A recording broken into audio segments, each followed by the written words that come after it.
Tudo bom, pessoal? Essa é a nossa continuação de licitações no nosso curso de Direito Administrativo no site euqueropassar.com.br. É um site novíssimo, extremamente inovador na hora de concursos públicos, e hoje nós estamos trabalhando com a continuação da nossa aula de licitações. Pessoal, licitações da Lei 8.666 de 93. Eu costumava ter um professor, pessoal, que chamava essa lei de Lei 8.000 e capetinha, por causa do 666. E ajudou muito a gente a fixar a matéria na época de faculdade. Então, pessoal, terminando a aula passada, nós vamos trabalhar com exceções ao âmbito de abrangência da Lei 8.666 de 93, a Lei da Licitação Pública. Tá, pessoal? O que são essas exceções? São quando a lei não será aplicada. Ela vai ter um procedimento licitatório diverso. Tá? Alguns desses procedimentos aqui, pessoal, eles estão sofrendo a chamada ADI, que vocês vão ver nas nossas aulas de constitucional o que é. Eles estão sofrendo essa ADI porque a constitucionalidade desse procedimento ele está sendo contestado. Tá? E principalmente desse primeiro, as licitações relativas a telecomunicações, pessoal. A gente não precisa entrar nesse âmbito, a gente só precisa saber que as licitações relativas à telecomunicação, elas são exceções à Lei 8.666. Ou seja, as licitações feitas para telecomunicações, elas não vão ser pautadas na Lei 8.666, tá? Nós também temos as licitações relativas à Agência Nacional de Petróleo, a ANPM, que inclusive está tratando dessa questão dos novos campos de petróleo que o Brasil está tendo, que o Brasil descobriu e está procurando fazer extração, tá? Então, por isso mesmo, justamente por causa desses novos campos de petróleo, por conta dessa nova realidade técnica que está surgindo no Brasil, que a licitação dos campos de petróleo, ela é diferenciada, tá? Porque ela envolve muita tecnologia nova, ela envolve muito dinheiro e ela envolve muita análise técnica, tá, pessoal? E nós também temos, aliás, as licitações relativas à Agência Nacional de Petróleo, tá, pessoal? Nós temos também os serviços de telecomunicação como radiodifusão sonora e de sons e imagens, no âmbito de competência do Executivo, pessoal, tá? Esses aqui são no âmbito de competência do Executivo. Por exemplo, se uma rádio for uma radiodifusão do Poder Legislativo e tudo, ela vai obedecer à Lei 8.666, tá? Então, pessoal, nós vamos ter as três exceções: licitações relativas à telecomunicação, licitações relativas à ANPM e o serviço de telecomunicação, radiodifusão, sons e imagens no âmbito da competência do Executivo. Tá? No âmbito da competência do Executivo, pessoal, quer dizer o quê? São as rádios de difusão, os canais que são do Poder Executivo também. Tá? Então, nós vamos entrar agora nos princípios das licitações. Pessoal, lembra que na aula passada eu informei para vocês que não só de lei vive a licitação?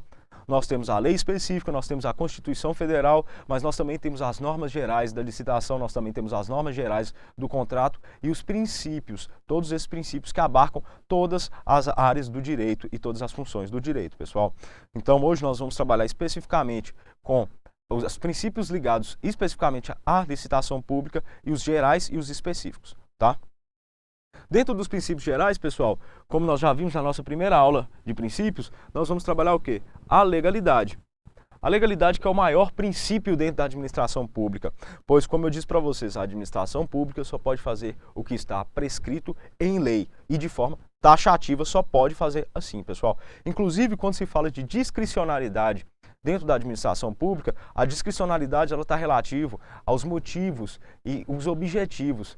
Ela não está ligada à competência, à forma, aquelas questões de construção do ato administrativo, correto? Todas essas questões de construção do ato administrativo, elas são vinculadas à lei, inclusive se o ato for discricionário. Tá? Como eu disse para vocês nas aulas de ato administrativo, a discricionariedade do ato e do poder discricionário do administrador, ela vai estar ligada ao quê? Ela vai estar ligada ao objetivo e à finalidade, tá? Ele vai ver quando é necessário realizar-se esse objetivo, quando é necessário e quais os outros objetivos que a administração pública tem de conseguir e pautá-los, tá, pessoal? Então, a legalidade é o agir de acordo com a lei, na forma determinada pela lei. O conceito de legalidade administrativa contém em si não só a lei, mas também o interesse público. O que significa, pessoal, que a utilização da lei em prol do interesse público. Sempre em prol do interesse público, pessoal. Não tem como a gente fugir disso na administração pública, tá? Também lembrar para vocês que todos esses princípios gerais da administração pública estão no artigo 37 da Constituição Federal, tá, pessoal? É importante vocês estarem lendo isso, estarem aprendendo a manusear a lei. Porque se vocês não souberem manusear a lei, como é que vocês vão conseguir passar? Fica difícil, né? Então, nós temos agora o próximo princípio, o princípio da impessoalidade, pessoal. O que é a impessoalidade? Não pode haver quaisquer favoritismos ou discriminações impertinentes, sublinhando o dever que, no processo licitatório, sejam todos os licitantes tratados com absoluta neutralidade. O que é isso, pessoal? Eu não posso trazer qualidades pessoais de um amigo, de um vizinho para o processo licitatório. Se eu, por exemplo, estou fazendo um pregão, eu sou pregoeiro, eu não vou facilitar, não vou auxiliar ninguém para poder fazer isso. Pessoal, eu tenho que tratar todo mundo de maneira igual, equânime, isonômica. Isso por quê? Porque o processo licitatório, como eu disse na aula passada, ele por si só já produz a isonomia, que é o quê? Ele cria as condições, ele estabelece as condições para que você participe desse processo licitatório. Você, após o procedimento de habilitação, que é você entregar os documentos para ser verificado se você está nas condições do edital, você deve ser tratado de forma isonômica. Inclusive nessa habilitação, todos devem ser tratados de forma comum, de forma totalmente igual e isonômica, pessoal. Tá? Dentro das condições elencadas no edital. Nosso próximo é igualdade, é isonomia, pessoal, que eu estava falando. Implica o dever não apenas de tratar isonomicamente todos os que participarem do certame, mas também o de ensejar oportunidade de disputá-lo a quaisquer interessado. Ou seja, pessoal, não é só o tratar quem já está no certame licitatório, é o tratar com igualdade, com isonomia, todos aqueles que podem vir a participar. Tá? Então, eu vou receber de todo mundo que entregar os termos do certame licitatório para poder fazer a habilitação, vou tratar todo mundo igual. Não importa se, por exemplo, tem um cara que está com um terno Armani de R$5.000, que vai chegar lá todo pomposo, todo cheio de pompa e circunstância, e vai chegar um senhor que acabou de descer de uma carroça que vai entregar. Se eles estiverem aptos, eles têm o direito de participar da licitação. Tá, pessoal? Isso aí é uma coisa posta. É vedada a existência de cláusulas ou condições capazes de frustrar ou restringir o caráter competitivo da licitação. Eu disse para vocês isso na aula passada. Eu, como executor, eu como administrador, eu não posso me aproveitar da necessidade, da existência de condições para se participar do certame licitatório, eu não posso utilizar disso para poder fazer o quê? Criar condições às quais eu vou conseguir que apenas 1, 2, 3 pessoas preencham elas. Tá? Então, o que eu vou fazer? Eu também tenho que criar condições para que todos possam participar do certame licitatório, pessoal. É todo mundo, tá bom? Todo mundo vai ter essa chance e essa oportunidade. Portanto, é vedado ao administrador fazer isso. Porque senão ele ia simplesmente fraudar. Eu vou criar condições que só, por exemplo, o meu primo que tem empresa tal vai ter condições de concorrer. Entendeu? Coisa que não pode acontecer. Isso, além de ferir a legalidade, a isonomia, também vai ferir a impessoalidade que nós trabalhamos pouco tempo atrás, tá? Nós temos também a publicidade, pessoal. Publicidade, nós já vimos todos esses princípios, né, pessoal? Mas aqui nós vamos estar falando em específico também. A publicidade, ela é o quê? São os atos e termos da licitação, para que eles sejam efetivamente expostos ao conhecimento de quaisquer interessados. Pessoal, quaisquer interessados. Portanto, a publicidade ela é tão necessária. Além de servir de forma de fiscalização de nós, os administrados, ela também serve como forma de quê? De todo mundo poder participar do certame licitatório, tá? Os atos públicos devem ter divulgação oficial como requisitos de sua eficácia. Nós temos divulgação oficial o que, pessoal? Diário Oficial da União, Diário Oficial do Estado, tá? Os jornais que se utilizam nos municípios e em específico para cada um deles. Tá? Essas são as formas oficiais de estarem vinculando essa publicidade. Tá bom? E todos os meios que são formais, atos formais, como por exemplo a licitação, elas devem os atos públicos devem ter divulgação oficial. Tá? Senão, ele é considerado ato ineficaz e deve ser, portanto, anulado. Nós temos algumas exceções. Por exemplo, nós temos a exceção em relação à publicidade quando se tem em jogo a segurança nacional, a Lei de Segurança Nacional. Nós também temos o segredo de justiça em processo e inquérito policial. Essas são as exceções, apesar de serem atos de ordem pública, por conta da sua natureza investigativa ou da sua natureza possivelmente vexatória, como é o caso, por exemplo, de algumas ações de direito de família, ações de alimentos, esse tipo de coisa, nós temos o quê? Nós temos o segredo de justiça como exceção. Mas não quer dizer que as pessoas necessárias para a validade desses atos, que elas não possam atender esses atos ou terem acesso, elas têm, tá? Então, pessoal, nós temos também a moralidade. O que seria a moralidade? O procedimento licitatório terá de se desenrolar na conformidade de padrões éticos prezáveis. A licitação deve ser norteada pela honestidade, seriedade de parte a parte. Como seria isso de parte a parte, pessoal? A seriedade, a honestidade, a hombridade, nesse caso, ela tem que partir das duas pessoas, do contratante e do contratado. Tá? Ela tem que partir tanto da administração pública como do particular que está sendo contratado também. Apesar de no Brasil, particularmente, a gente não ter quase nada de moralidade dentro das licitações e dentro dos processos administrativos, ele é um princípio que norteia e que deve ser observado. Então, se não existir a moralidade dentro do certame licitatório e dentro do procedimento licitatório, pessoal, ele é nulo de pleno direito. Ele está evado de vício, ele está evado de fraude, ele não vai ser utilizado para a sua finalidade precípua, que é qual? Satisfazendo a necessidade pública.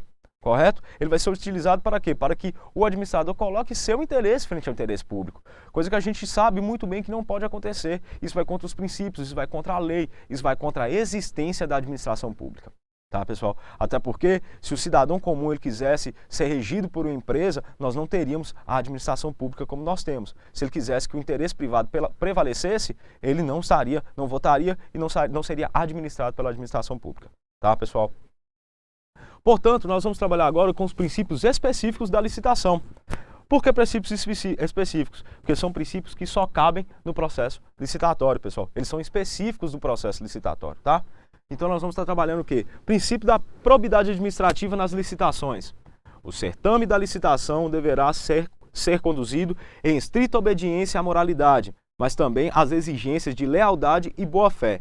É dever de todo administrador pautar-se nisso. Pessoal, então o dever de lealdade para com a sociedade, para com a administração pública, a probidade administrativa, ela é isso, pessoal. A pessoa ela tem que ser honesta, ela tem que trabalhar dentro dos princípios da ética, tem que trabalhar dentro dos princípios legais. Por isso, a probidade administrativa ela é tão importante dentro da administração pública, pessoal. Isso anula milhões e milhões de licitações todos os anos, tá? Nós vamos ter a vinculação ao instrumento convocatório. O que seria isso?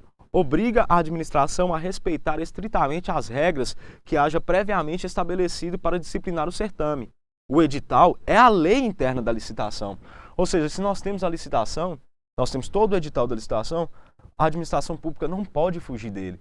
Até porque o edital ele serve para isso, gente. Ele serve para nortear essa situação. Para mim chegar e falar assim, ó, particular, a minha condição de licitar é essa. Você quer participar dessa licitação? O particular vem. Aí se posteriormente, depois de eu ter feito a fase de habilitação e a fase de julgamento, eu mudar como se dá essa licitação, isso simplesmente vai onerar o contrato, o administrado que participou do processo licitatório todo certinho, ele foi enganado. Porque as condições para ele entrar na licitação eram umas. E se a administração pública simplesmente mudar essas condições posteriormente, ele não vai saber no que ele está entrando. Ele não vai saber se aquilo vai dar lucro. Ele não vai saber como aquilo ali pode eivar o nome dele, o nome da sua empresa, de vício ou de qualquer outra coisa. Tá, pessoal? Portanto, o edital é a lei interna da licitação, pessoal. E ele tem essa força, ele obriga a administração pública a atuar de acordo com o edital. Tá bom? Nós temos também o julgamento objetivo, pessoal. O que seria objetivo? O julgamento objetivo. O julgamento objetivo ele visa impedir que a licitação seja decidida de forma subjetiva. O que seria de forma subjetiva, pessoal? Nós não vimos que a licitação ela não serve para designar o melhor contrato para a administração pública, a melhor forma de contratar para a administração pública? Pois então, pessoal, se eu não usar um julgamento objetivo, se eu fizer uma licitação, que se eu decidir ela de uma forma objetiva, se eu decidir ela sem ser pautando na melhor forma de contratar para o Estado, eu vou estar fraudando ela. Tá? Até porque o princípio da licitação é justamente esse, estimular essa concorrência para que o Estado consiga uma melhor forma de contratar, um melhor preço. Tá? Então, se chegar na hora lá, eu ficar subjetivo, eu ficar assim, não, eu vou contratar aquele ali porque aquela empresa tem um nome melhor e mais ilibado do que aquela outra empresa. Não, nós temos de pautar nas condições elencadas no edital, pessoal. Tá? E principalmente nas condições econômicas. Tudo bem? Então, aqui ó, as impressões ou propósitos pessoais dos membros da comissão julgadora, elas não podem ser levadas a cabo, entendeu? Isso está constando no artigo 45 da Lei 8.666. Isso é obrigatório, isso é taxativo e imperial, pessoal. Portanto, nós vamos ter os pressupostos da licitação, o pressuposto lógico, nós também vamos ter o pressuposto jurídico e o pressuposto fático, pessoal. Isso são pressupostos necessários para a administração pública e eles vêm dos princípios. E essa vai ser o início da nossa próxima aula, pessoal. Os pressupostos da licitação. Pois afinal nós já vimos os princípios e como eles atuam. Então nós vamos ver agora exatamente como a licitação ela existe, tá, pessoal? Como ela se coaduna no tempo. Então, assista às nossas próximas aulas no nosso curso de Direito Administrativo, principalmente nas questões de licitação. Pessoal, eu aguardo vocês lá. Até breve.